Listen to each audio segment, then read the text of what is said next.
So there's a neon elephant in the room, and it must be addressed before anything else. Ultros is one colourful son of a gun.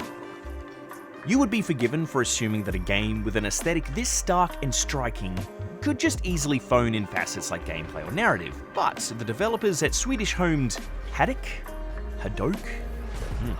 Well, they clearly weren't ready to phone anything in. Ultros is a self-confessed metroidvania that hits every essential beat to proudly wear such a label, offering the Technicolor dreamscape of an alien spacecraft to explore, filled with baddies to bash, and gardening to do. This is the unique hook of Ultros, that this odd spacecraft of cosmic decay is also teeming with life, and you get to shape it in many ways.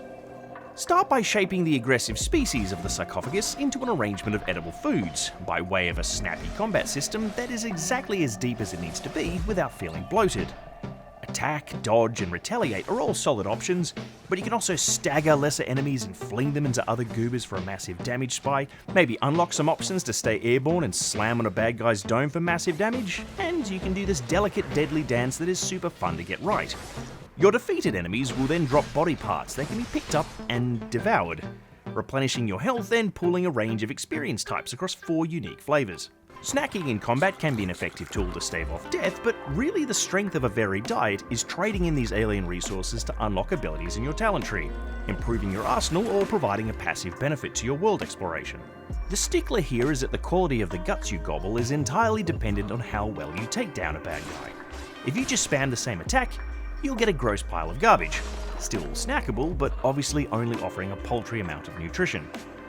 However, if you vary your attacks and do retaliation dodges, the goop you get from enemies will be of a much higher quality.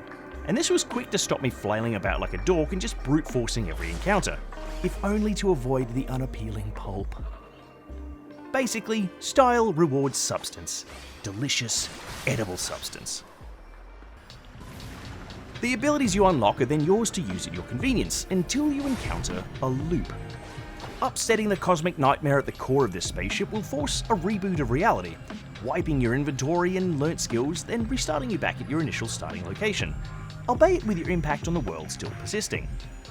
At first this had me worried I was playing some branch of the roguelite genre, but I soon came to realise that these cycles of gameplay are instead carefully done to create engaging play opportunities, and to set up narrative beats. Exploring the map will even reward you with special brain mushrooms that can be allocated in your skill tree, and this allows a particular upgrade to persist beyond a loop, so you can keep your favourite toys. Of course, guts aren't the only thing on the menu. The other way you shape the Sarcophagus ship is by way of cultivating plants, stuff like growing fruit to savour, as well as a few that offer a little utility as well. These verdant plots offer you a chance to stay your blade and instead get your hands a little dirty, as you collect a range of seeds and drop them in fertile soil to grow your own little slice of paradise.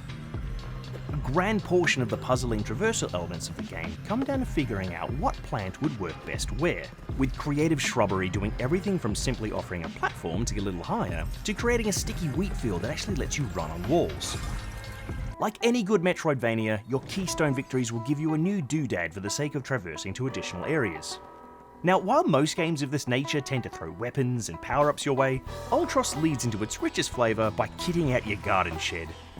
Your extractor unit is a multi-tool that offers a range of functions should you punk a particular dork, turning into everything from a weed whacker, to a digger-mabob, and even a splicer that helps you create hybrid frankenplants out of your potted vegetation. And once your tool belt of gardening implements is firing on all cylinders, the game turns into a greenhouse of chaos. Any unexplored nook turns into an opportunity to unleash your green thumb, and solve it however you see fit. Why not grow a massive walkway to reach a far-off ledge? Or maybe you can pitch a seed way up into a far-off wall to create a feely vine that jams a generator. I'd say the sky's the limit, but really the soil's doing the heavy lifting here. The story and setting on offer are both firmly established, but barely explained. And I mean, one could easily find it frustrating that there isn't more in the way of giant, protracted lore dumps given modern standards of video game storytelling. But the way that Ultros handles it makes you feel a bit more like being a tourist in a place that doesn't focus on tourism. The world is happening around you, and of course you are welcome, but the world and its denizens aren't pausing their going-ons to accommodate you specifically. I may never fully understand the entire lore of Ultros, but ultimately, I don't need to. These gaps are not gaping holes. Instead, they're sort of fun sources of speculation that players of all kinds will enjoy as a post-game discussion activity for a long time to come. Beyond its exquisite colour, the actual art of Ultros leaps off the screen. It's a very visually dense game, packed full of crazy detail and quite often running the risk of almost being too intense to a viewer.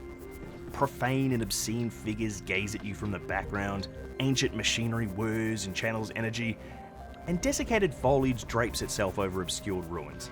It's a feast for the eyes in even the most mundane of locations. And the developers are keenly aware that what they have crafted may well be the psychedelic neon aesthetic cranked up to 11, and they're not too proud to admit it, going so far as to even offer a range of accessibility options to scale back the intensity. There's legitimately a slider to blur the detailed backgrounds into something a little bit more subtle, which pairs nicely with a range of post-processing options to simplify things further, ensuring that all are welcome to enjoy what Ultros is. The game also has one of the most sincerely simple implementations of a difficulty system I've ever seen: a damage slider. It seems so obvious. A player can simply amend the amount of incoming damage they wish to receive, even going so far as to zero out incoming damage entirely. Curiously, I was a little disappointed to see that the slider didn't account for a higher challenge by possibly offering a value above 100%, but I thought it was neat. Really, the only grumble I came away from Ultros with was how its vagaries extended a little bit too far. I mean, I had no issue with brute forcing a solution to a problem, if only for how generous the game was with handing me the tools to fix it. But the implementation of those tools could be a tad frustrating at times. All the wondrous seeds in the game have funky and fun alien names, but no description on what they're capable of doing once they're in your pocket. I mean, it's easy to slam one of these bad boys down in a dirt patch and see what it does, but if you realise you've made a bum choice, there's no way to immediately dig the seed up until you progress the game a little further. It was never critically progress halting, and once I got the right extractor gubbin to retrieve an errant seed, I felt a whole lot more relieved. But having to physically note down on a pen and paper what an Ogu Moomin seed or an Ubababa seed does feels a little goofy. Especially when they all have tooltips that could say something other than a seed that can be planted. Ultros is a ferociously hard-hitting first effort for Hadouken, and it somehow manages to prove a lot of things that I didn't even realise it was setting out to prove.